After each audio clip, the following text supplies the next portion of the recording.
Hello, मैं नीरज कुमार। आज हम लोग स्टार्ट करने वाले हैं क्लास 11th का फर्स्ट चैप्टर समुच्चय। क्या हम लोग पढ़ने वाले हैं? क्लास 11th मैथमेटिक्स, जिसमें हम आज पढ़ेंगे चैप्टर नंबर 1 है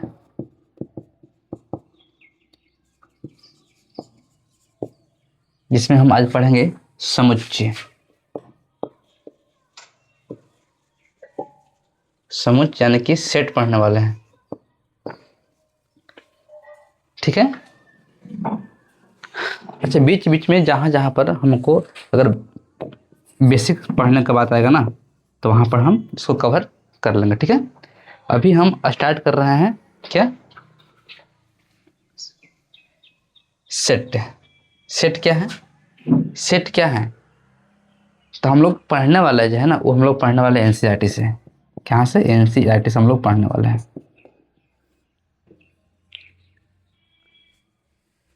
क्या लिखते हैं हम कि समुच्चय क्या है? हम लिखते हैं कि समुच्चय जो है ना, समुच्चय क्या है, हम इस पर थोड़ा सा बात करते हैं कि सेट क्या है। सेट क्या है,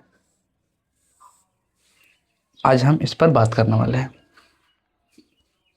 यह थ्योरी क्लास है। ये जो क्लास हो रहा है ना, थ्योरी का क्लास है। क्या है? थ्योरी का क्लास है। क्या है? सेट क्या है? तो बोलते हैं, ऐसे इसको बोला जाता है कि वस्तुओं के सुपरिभाषित संग्रह को हम सेट बोलते हैं या फिर समुच्चय बोलते हैं। क्या बोलते हैं? वस्तुओं के सुपरिभाषित संग्रह को हम एक समुच्चय बोलते हैं। फ्रेम में आ रहा है, ठीक है। क्या बोलते हैं कि वस्तुओं के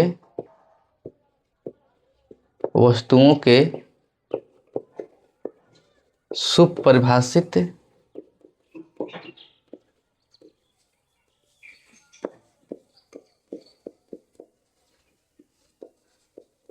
संग्रह को समुच्चय बोलते हैं। क्या बोलते हैं? समुच्चय बोलते हैं या समुच्चय कहा जाता है। समुच्चय कहा जाता या फिर बोलते हैं, ठीक है। अच्छा, इसको थोड़ा सा अंग्रेजी में बोलते हैं वेल डिफाइन। क्या बोलते हैं? इस वर्ड को बोलते हैं वेल डिफाइन। Well define. हमको इस वर्ड का मतलब पहले समझना है। देख रहे हैं कि फ्रेम में आ रहा है या नहीं आ रहा है। हमको उस वर्ड के बारे में समझना है। जी हाँ, फ्रेम में आ रहा है। क्या हमने बताया? हमने बताया कि वस्तुओं के सुपरिभाषित संग्रह को हम एक समुच्चय बोलते हैं, फिर समुच्चय कहते हैं, ठीक है। और इसका इस जो वर्ड है ना, सुपरिभाषित, इसको अंग्रेजी में बोलते हैं वेल डिफाइन। अब समझते हैं ना कि वेल डिफाइन क्या है। इस सुपरिभाषित शब्द आखिर है क्या? तो मानते हैं कि एक आदमी ए है और एक आदमी बी है और एक आदमी सी है, ठीक है। ए ने बोला, ए जो लड़का है ना, ये बोला कि लंबा लड़कों का समूह बनाओ। ए ने बोला कि लंबा लड़कों का समूह बनाओ। तो ए बनाएगा, ए में लिखा, ए ने लिखा मोहन, फिर लिखा सोहन, एक और लिखा राजू। ये लड़का ने, इन तीनों को टास्क दिया गया ना कि आप एक लंबे लड़कों का समूह बनाएं। तो ए ने बनाया मोहन, सोहन, राजू, ठीक है। फिर वही सेम सवाल बी से किया गया कि आप बताइए कि आप भी एक ऐसा समूह बनाइए जिसमें लंबे लड़के हो। तो इसने बनाया सरोज, कुंदन और विमल, ठीक है। बी ने बनाया सरोज, कुंदन और विमल। ठीक है। फिर सेम सवाल इस सी से किया गया कि आप बताइए, आप एक ऐसा समूह बनाइए जिसमें लंबे लड़के हो। तो इसने बनाया सूरज,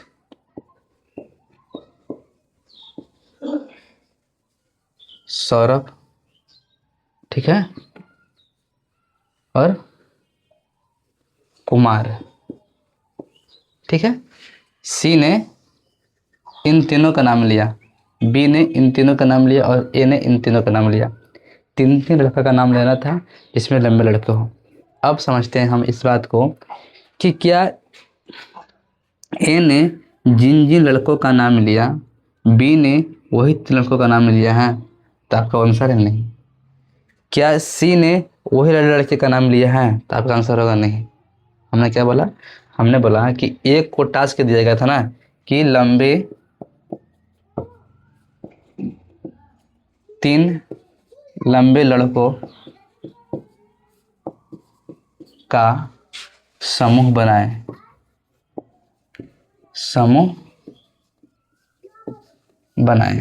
ठीक है। तो ए ने बनाया मोहन, सोहन, राजू, बी ने बनाया सरोज, कुंदन, विमल, रहा, ठीक है, और सी ने बनाया सूरज, सौरभ और कुमार। ये तीन लड़कों का समूह बनाया है। तो हमने कहा कि ए ने जिन जिन लड़कों का नाम लिखा है, बी ने वही तीन लड़कों का नाम लिखा है, तो आप बोलेंगे कि नहीं, ये दोनों नाम सेम नहीं है। क्या ए नाम और ए नाम सेम है? कहने का मतलब जो ए ने लिखा है तीन नाम, सी ने वही नाम लिखा है, तो आप बोलेंगे कि नहीं, ठीक। तो यह वेल डिफाइन नहीं है, वेल डिफाइन नहीं है। वेल डिफाइन कब होता, तो ऐसे होता, देखिए यहाँ हम लिखते, यहाँ हम टास्क दे रहे हैं, देखिए यहाँ हम एक नया टास्क दे रहे हैं, इसको मिटा रहे, इसको मिटाते हैं और फिर हम नया टास्क बनाते हैं, समझे। यह वेल डिफाइन नहीं है। यह जो वेल डिफाइन अगर रहता तो तीनों में नाम सेम रहता, ठीक है। यहाँ लिखते हैं हम कि यह जो है ना, यह एक समुच्चय नहीं है, यह समुच्चय नहीं है, यह समुच्चय नहीं है, ठीक है। अब चलते हैं, समझ आते हैं, इसको आप लोग नोट करिए, फिर हम आगे बढ़ते हैं। देखिए अभी हम समझ रहे हैं कि सुपरिभाषित वर्ड क्या है, ठीक है। देखिए फिर हम एक और टास्क दिए, इसमें हमने बोला कि आप 5 फीट लंबे लड़के वाले, 5 फीट लंबे लड़के का समूह बनाए। समूह, अच्छा देखिए, अब जब पिछला हमने एग्जाम्पल लिया था तो उसमें जो हमने 3 नाम लिखा था ए के द्वारा बनाया हुआ, जो बी था ना इसमें हम 3 नाम लिए थे, और जो सी था ना इसमें 3 नाम लिए थे। तो लंबा, सब तो लंबा है, लेकिन एक लंबा फिक्स निर्धारित नहीं दिया गया है कि कौन कितना लंबा है, ठीक है। कौन कितना लंबा, माने कि एक क्लास था ना, एक क्लास था, उसमें 9 विद्यार्थी थे, उसमें 9 स्टूडेंट थे ना, एक क्लास में 9 स्टूडेंट थे और 3-3 का नाम लेना था। तो लंबा लड़कों का समूह बनाना था, तो कितना लंबा यह कोई डिफाइन थोड़ी किया गया है। हाँ, सबसे लंबा हो सकता था कि हाँ ये सबसे लंबा एक है, ठीक, लेकिन कितना लंबा, लंबा अगर कोई फिक्स अगर दे दिया मीटर की फिक्स, मैंने कि इसका हमने क्या लिखा है, 5 फीट लंबे लड़के का समूह बनाए, ठीक है, और 9 लड़कों का ग्रुप है। तो उसमें हम जो 5 फीट का होगा ना उसका हम नाम लिखेंगे, ठीक है। तो हमारे क्लास में 9 स्टूडेंट हैं, कितने छात्र हैं, 9 छात्र हैं, जिसमें हम 5 फीट लंबे वाले लड़के का हम समूह बनाते हैं। उसमें ए जो है ना, ए स्टूडेंट है, ए ने बनाया है, पहला नाम लिखा सरोज, दूसरा नाम लिखा सूरज, तीसरा नाम लिखा सौरभ। ठीक है, अब समझिए इन तीनों का लंबाई 5 फीट है, 5 फीट है, 5 फीट है और 5 फीट। ठीक है, अच्छा, फिर उसी क्लास के एक बी स्टूडेंट से जब ये सवाल पूछा गया कि आप बताओ से आप 3 लड़कों का, सॉरी, आप ऐसे स्टूडेंट का एक समूह बनाइए जिसकी लंबाई 5 फीट हो।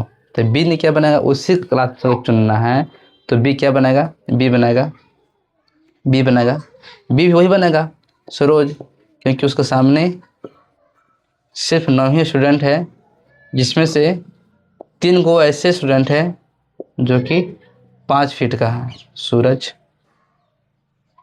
और एक है सौरभ, एक है सौरभ। ठीक है, फिर सी से पूछा जाए यही सवाल, तो सी भी यही बताएगा कि एक सरोज होगा, एक सूरज होगा और एक सौरभ होगा। कहने का मतलब कि वैसा, अच्छा हम आपसे क्वेश्चन पूछें, देख रहे हैं कि ए ने भी वही तीनों का नाम लिया है, बी ने भी वही तीनों का नाम लिया और सी भी वही तीनों का नाम लिया। कहने का मतलब है कि जो शब्द है ना वेल डिफाइंड है, परिभाषित है, यही फिक्स रहेगा। उस क्लास के लिए एक क्लास था ना जिसमें 9 स्टूडेंट थे, जिसमें 9 स्टूडेंट थे, इसमें 3 गो स्टूडेंट ऐसा था ना जिसकी लंबाई 5 फीट थी, जिसकी लंबाई 5 फीट थी, चाहे किसी से भी उठा कर पूछ लीजिएगा ना तो इन तीनों का ही नाम लेगा जिसकी लंबाई 5 फीट है। तो यह जो वर्ड है ना, ये 5 फीट लंबे वाले लड़के का समूह, यह एक सुपरिभाषित शब्द है। क्या है, सुपरिभाषित शब्द है। ठीक है, इसको मिटाते हैं और एक और क्वेश्चन हम लेते हैं, एक हम और क्वेश्चन लेते हैं। देखिए यहाँ क्वेश्चन हम लेते हैं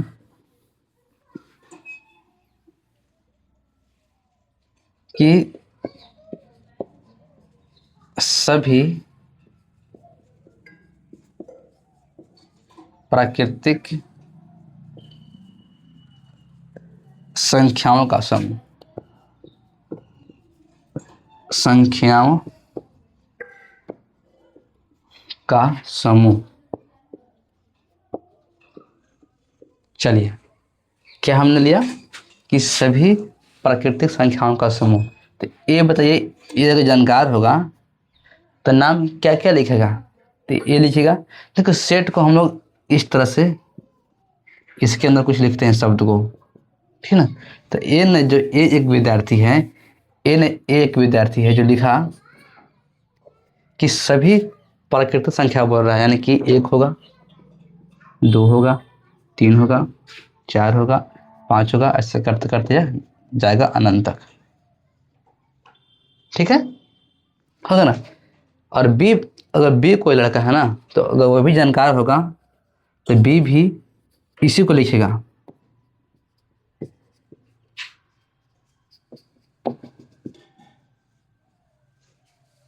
क्वेश्चन क्या दिया है, क्वेश्चन दिया है ना कि सभी प्राकृतिक संख्याओं का समूह, तो एक कोई विद्यार्थी है जो इस तरह से लिखा नहीं, सोचा वो कि नहीं, जो प्राकृतिक संख्या है ना वो 1 से शुरू होता है, 1 होता है, 2 होता है, 3 होता है, 4 होता है, 5 होता है, इस तरह से जाएगा। बी होता है नहीं, जो प्राकृतिक संख्या है ना वो 1 से शुरू होता है और जाता है अनंत तक। लेकिन सी कोई विद्यार्थी है वह इसको ऐसे लिखा 0, 1, 2, 3, 4, ऐसे किया। तो इस क्वेश्चन के हिसाब से क्या सही है, तो सही नहीं है। जो सी विद्यार्थी है उसने गलत अरेंज कर दिया, गलत तरीका से लिख दिया।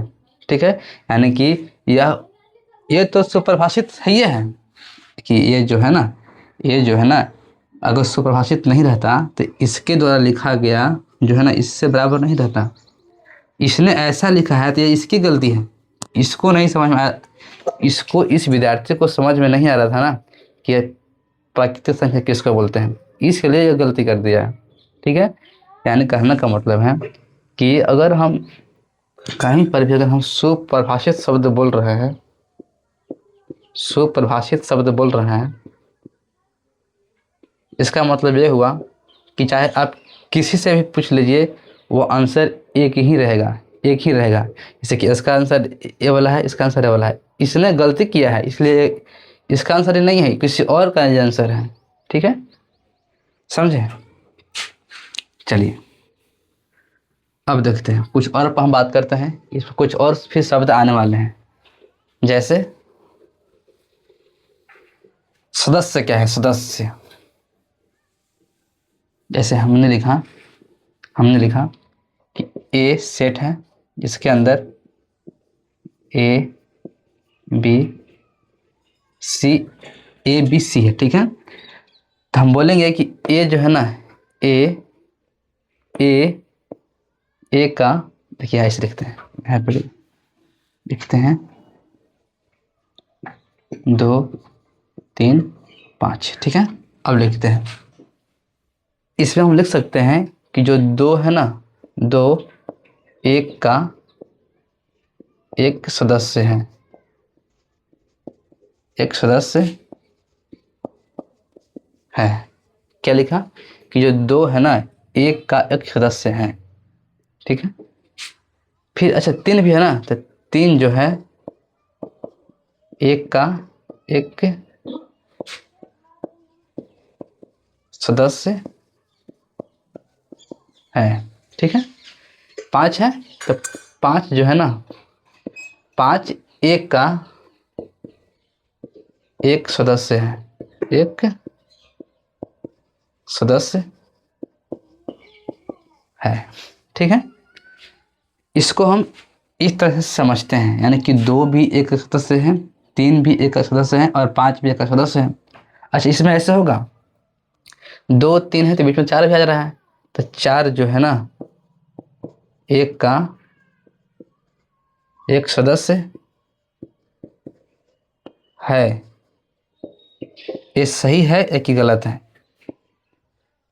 ठीक, तो यह गलत है। क्या है? यह गलत है, ये सही नहीं है। देखिए इसमें 4 कहीं पर लिखा गया है, 2 है 3 है 5, सिर्फ 2 ही है, 3 ही और 5 ही है। ठीक है, इसमें 2.1 नहीं है, 2.5 नहीं है, 2.6 नहीं है, 3.1 नहीं है, 5.6 नहीं है। जो लिखा गया है सिर्फ वही है, यानी कि 2 है 3 है 5 है। ठीक है, कहने का मतलब मेरा है कि जो 4 है ना, एक का एक सदस्य नहीं है। क्या है? सदस्य नहीं है, तो गलती हमने कर दिया है, यानी सदस्य नहीं है। अच्छा, इसको इस तरह से न लिख करके इसको हम एक संकेत से लिखते हैं, डिनोट करते हैं। वो कैसे करते हैं? तो देखिए इस जो यहाँ पे लिखा गया है ना, इसको हम लिखा रहे हैं कि जो 2 है ना, एक का एक सदस्य है, इसको हम लिख रहे हैं। तो यहाँ लिखिए 2, और सदस्य है के लिए हम एक एच लिखते हैं। 2 जो है ना सदस्य है, किसका है? तो एक का सदस्य है, इसको हम ऐसा लिखते हैं। ठीक है, इसको पढ़ते हैं 2 जो है एक का सदस्य है, अंग्रेजी में 2 बिलोंग्स टू ए, इसको बोलते हैं बिलोंग्स टू। ठीक है, क्या बोलते हैं? बिलोंग्स टू बोलते हैं, इसको बोलते हैं बिलोंग्स, बिलोंग्स। ठीक है, इसको बोलते हैं। हिंदी में क्या पढ़ते हैं कि जो 2 है ना, एक का सदस्य है। ठीक है, फिर 3 जो है ना, 3 जो है एक का सदस्य है। उसी तरह से जो 5 है ना, एक का सदस्य है। ठीक, अच्छा 4 है ना, 4 एक का सदस्य नहीं है, इसको हम ऐसे डिनोट करते हैं, इसको हम ऐसे डिनोट करते हैं। क्या करते हैं? डिनोट करते हैं। ठीक है ना, चलिए इतना पहले आप उतारिए, फिर हम आगे बढ़ते हैं, ठीक है, आगे बढ़ते हैं, इसको मिटाते हैं। देखिए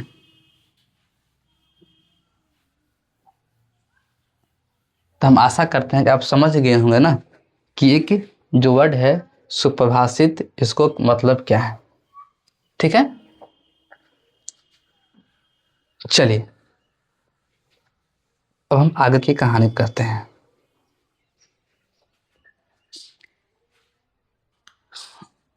देखिए सेट है, एक कोई सेट है जिसके अंदर 2 3 4 और 5, ठीक है। ए एक सदस्य है जिसके अंदर 2 3 4 5 इसके सदस्य हैं, ठीक है। अच्छा बी भी कोई सेट है, इसके अंदर 2 3 4 5 और 5, ठीक है।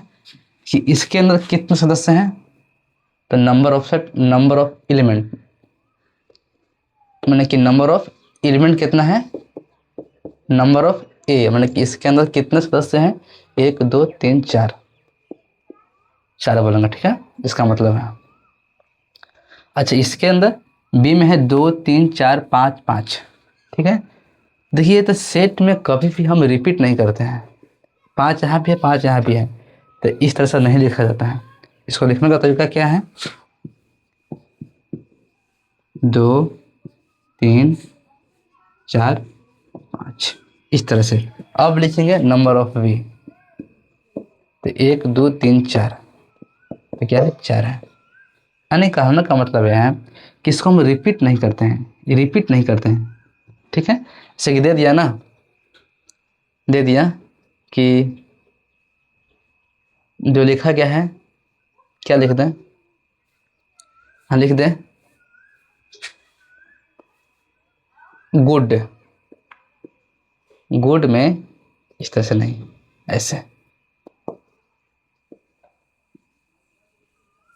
गुड में जो अक्षर लिखे गए हैं ना, इसको एक समुच्चय में बनाए लिखें, तो इसको मानते हैं कि बी लिखा गया है, मान लेते हैं। इसके अंदर एक जी है, फिर ओ है, एक और ओ है, एक डी है, तो इसको इस तरह से नहीं लिखेंगे हम, इसको लिखेंगे हम जी, एक ओ आएगा और एक डी आएगा, ठीक है। अच्छा आपको समझाने कैसे, आप समझिए कि जो उसको हम डिनोट करते हैं ना, उसको लिखते हैं कैपिटल लेटर से, जैसे कि ए है, बी है और एक सी है, तो ये सब कैपिटल लेटर है ना, कैपिटल लेटर से सूचित करते हैं। समुच्चय को जो हम डिनोट करते हैं वो क्या है, कैपिटल लेटर से सूचित करते हैं, ठीक है। और जो जो सदस्य है ना, उसको हम लोग दिखाते हैं स्मॉल लेटर से, सदस्य को दिखाते हैं स्मॉल लेटर से, स्मॉल लेटर से, स्मॉल लेटर से, ठीक है। जैसे समझ आ रहा है, जैसे ए है, ए बी सी, बी है P Q R, P Q R, समझे, इस तरह से, ठीक है। आप चलिए देखिए, सेट को हम लोग, सेट को लिखने के 2 तरीका है, सेट को लिखने का 2 तरीका है। कितना तरीका है, 2 तरीका है, समझे। सेट को लिखने का 2 तरीका है, पहला है रोस्टर फॉर्म और दूसरा है सेट बिल्डर फॉर्म। क्या है, देखते हैं पुस्तक में क्या नाम दिया गया है। देखिए यहाँ पे लिखा गया है, हाँ रोस्टर रूप, पहला आता है रोस्टर रूप,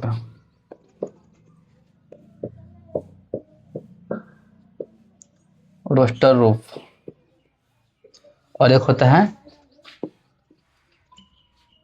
है सेट बिल्डर थ्योरम ना, समुच्चय निर्माण रूप, समुच्चय, समुच्चय निर्माण रूप, ठीक है। इन दोनों को हम समझेंगे बारी बारी से, फिर में आ रहा है, ठीक है। देखिए हल्का से नहीं आ रहा है, समुच्चय निर्माण विधि,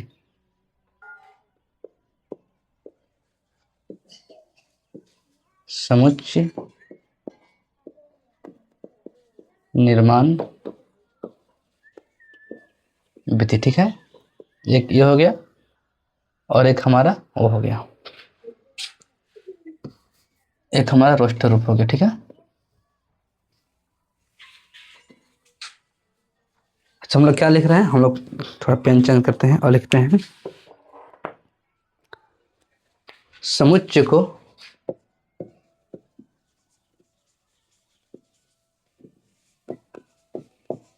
निरूपित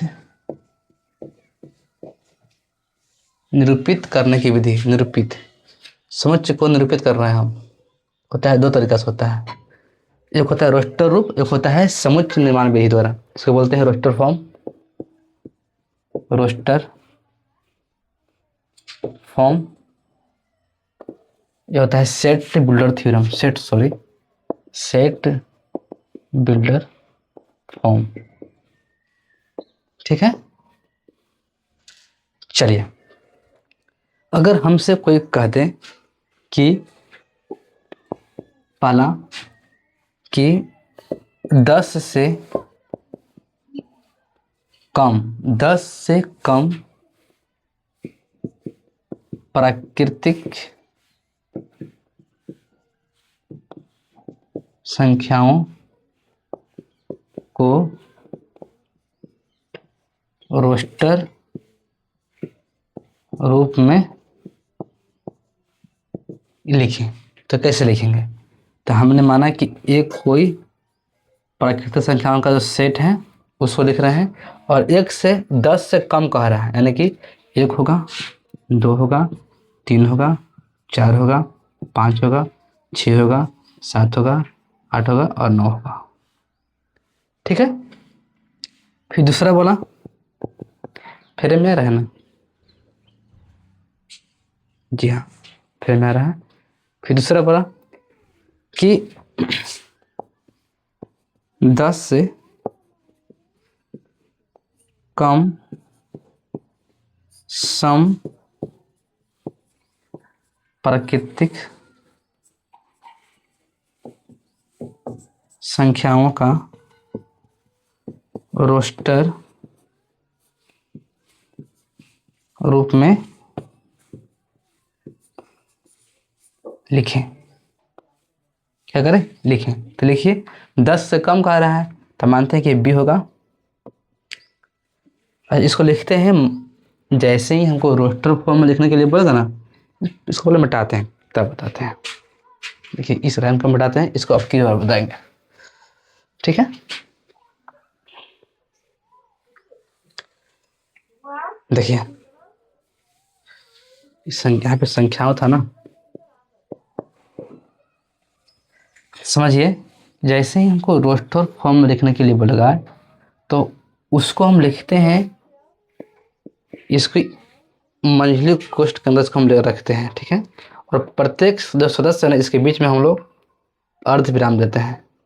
ठीक है, जिस जगह से यहाँ पे हमने लिखा है ए और 1 है, इसके बीच में हम लोग डैश दिया है, 2 डैश 3 डैश 4 डैश, इस तरह से बढ़ते हैं। ठीक है, इसी का हम लोग पहला एग्जाम्पल लेते हैं। एग्जाम्पल का पहला क्या लेते हैं हम लोग, समझिए। पहला एग्जाम्पल हमने लिया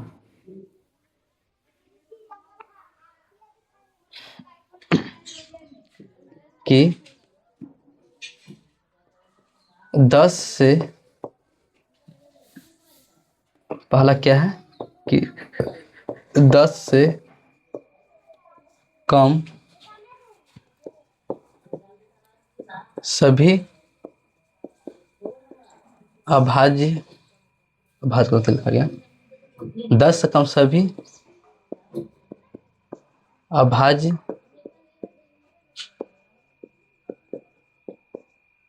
संख्याओं को रोस्टर रूप में लिखें। ठीक है, लिखना है। अब चलिए, अभाज्य संख्या किसको बोलते हैं, जिसका फैक्टर 1 और खुद का वो संख्या हो। जैसे हमने माना ए कोई सेट है, इसके अंदर इसको हमको फुल फिल करना है। तो लिखिए 2 होगा, 3 होगा, 5 होगा और 6 होगा नहीं, 7 होगा जी, 7 होगा। 8 होगा नहीं, 9 होगा नहीं, 10 से कम कर रहा था तो इतना ही आ गया। ठीक है, ये मार्जिनल कॉस्ट है। ठीक है ना, इसको बोलते हैं रोस्टर फॉर्म। क्या बोलते हैं? इसको बोलते हैं रोस्टर फॉर्म। रोस्टर फॉर्म क्या हमेशा मार्जिनल कॉस्ट के बीच में रखते हैं और प्रत्येक सदस्य, प्रत्येक एलिमेंट के बीच में डैश डैश देते हैं। ठीक है, इसको बोलते हैं रोस्टर फॉर्म। एग्जाम्पल और भी जब आएगा ना एक्सरसाइज में, उसको हम लोग और अच्छी तरीके से बताएंगे। ठीक है। अच्छा, एक होता है सेट बिल्डर फॉर्म, उसका इतना पर नोट करें फिर आगे बढ़ते हैं। ठीक है, तो मिटाते हैं। चलिए, अगला जो है ना उसको बोलते हैं, ऊपर फ्रेम नहीं कह रहा है, हल्का सा कट गया था, हल्का सा इस तरह से। ठीक है, देखिए अगला जो है ना उसको हम लोग बोलते हैं समुच्चय निर्माण विधि। जो दूसरा है ना उसको बोलते हैं समुच्चय, पहला था रोस्टर फॉर्म और दूसरा है समुच्चय निर्माण विधि। समुच्चय निर्माण विधि। ठीक है, सेट बिल्डर फॉर्म।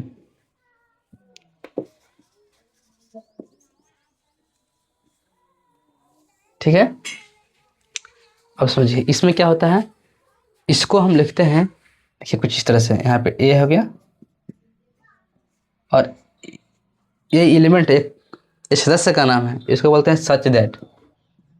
और यहाँ पे एक प्रॉपर्टी होता है जो इसको, जैसे कि यहाँ पे कैसा था, ए था ऐसे 1 2 3 और 4 इस तरह। ठीक है, तो ये सदस्य ना है, सदस्य है, तो यहाँ पर होता है ए लिखा क्या है, ये वाला हो गया, और इसको बोलते हैं सदस्य। ठीक है, अब इसका प्रॉपर्टीज यहाँ पे लिखा होता है, यानी कि एक से हो गया, यहाँ पे प्रॉपर्टीज होगा, प्रॉपर्टीज किसका होगा, तो इसका प्रॉपर्टीज यहाँ पे लिखा है। ठीक है, तो इसी को बोलते हैं प्रॉपर्टी निर्माण, मतलब property theorem. Property property properties निर्माण द्वारा सेट को कैसे लिखते हैं। ठीक है ना, जैसे कि हमने यहाँ पे ये लिखा है, ए हो गया और एक्स, आप लिख रहे हैं हम कि एक्स स्क्वायर -4 बराबर में 0, इस तरह से। ठीक है, अब समझिए इसको जब हम हल करेंगे ना, इसको जब हम हल करेंगे तो इसका आंसर क्या आएगा, तो इसका आंसर आएगा एक्स स्क्वायर -4 बराबर में 0। तो एक्स स्क्वायर बराबर 4, एक्स बराबर +2 और -2। यानी कहने का जो मतलब है कि ये जो है ना, यह बता रहा है कि ये जो है ना इसके अंदर -2 और 2 आएगा। ठीक है, एक और क्वेश्चन देखिए, यहाँ पे दिया गया है और यहाँ पे लिखा गया है एक such that x less than 10 और एक्स है ना, एक्स एक प्राकृतिक संख्या है, प्राकृतिक संख्या। नोट करके यहाँ पे आ रहा है, फ्रेम में आ रहा है, फ्रेम में हल्का सा। ठीक है, देखिए, या फिर इसको ऐसे लिख सकते हैं, ये हो गया एक्स सच दैट एक्स एक प्राकृतिक संख्या है जो एक्स लेस देन 10 है, इस तरह से भी। ठीक है, अब इसको हम लिखेंगे, ए सब खोलते हैं, कितना होगा, 1 होगा, 2 होगा, 3 होगा, 4 होगा, 5 होगा, 6 होगा, 7 होगा, 8 होगा और 9 होगा, इस तरह से। ठीक है। अच्छा, फिर हम मानते हैं हम कि ए है या फिर बी मानते हैं। यहाँ पर बी लिखा गया है और एक्स सच दैट एक्स एक अंग्रेजी वर्णमाला के स्वर अक्षर है। ठीक है, स्वर है। तो क्या आएगा, बी बराबर आएगा ए ई आई ओ, इस तरह से। ठीक है। तो यहाँ पर लिखा गया है सदस्य, इसका प्रॉपर्टी यहाँ पे लिखा जाता है यहाँ पर। जैसे कि एक और लिखते हैं, इसको मिटाते हैं और एक यहाँ पर और देते हैं, थोड़ा पेन चेंज करते हैं भाई। यहाँ पे देखिए, यहाँ लिखेंगे हम लोग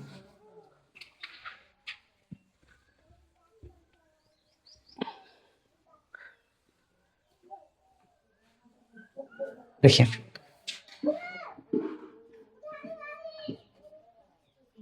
एक सच दैट हो गया, और लिखेंगे ना यहाँ पर कि एक्स 2x एक्स एक प्राकृतिक 2x सच दैट एक्स एक प्राकृतिक संख्या है जो x less than equal to 3 है। तब आपको b लिखना है कि यहाँ पे 2x है, यहाँ पर 2x सच दैट x एक प्राकृतिक संख्या है जो कि x जो है ना 3 के बराबर या 3 से छोटा है। ठीक है। यहाँ पे क्या होगा, तो यहाँ पे देखिए, यहाँ पे x होगा ना, यहाँ पे x क्या होगा, यहाँ पे x होगा 1 होगा 2 है 3। ऐसे 1 क्या होगा कि यहाँ बोल रहा है एक प्राकृतिक संख्या है, इसलिए 1 होगा। और यहाँ पर 2 होगा और 3 होगा। 3 क्या होगा, क्योंकि 3 से छोटा कर रहा है, 3 के बराबर कर रहा है। इसका मतलब क्या है कि जो x है ना 3 के बराबर या 3 से छोटा है। ठीक है। तो 3 के बराबर 3 से छोटा 3 हो गया, 2 हो गया, 1 0 -1। तो ये सब नहीं होगा। क्यों नहीं होगा, क्योंकि यहाँ पर बोला है कि यहाँ पर एक प्राकृतिक संख्या है, इसलिए यहाँ पर -1 0 इस तरह से नहीं आगे बढ़ेगा। 0 होगा, 1 होगा और 2 होगा, 3 होगा। ठीक है, सॉरी 1 2 और 3 होगा। ठीक है।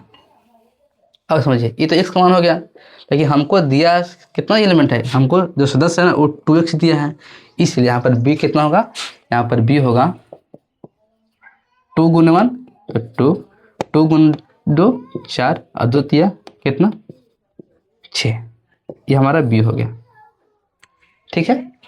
जो दूसरा क्वेश्चन हमने यहाँ पे लिख रहा है, क्वेश्चन नंबर फर्स्ट था। देखिए, जो दूसरा क्वेश्चन हमने लिखा है वहाँ पर दिया है a है इस तरह से x + 1/2 सच दैट x एक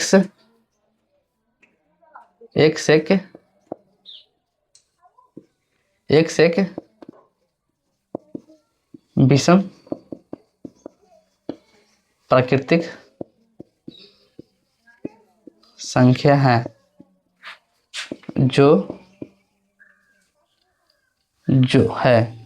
जो x लेस देन 5 है।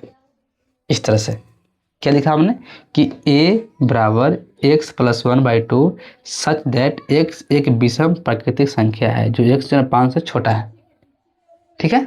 अब समझिए, तो x कितना होगा, 1 होगा 2 होगा 3 होगा और 4 होगा, इन होगा। ठीक है।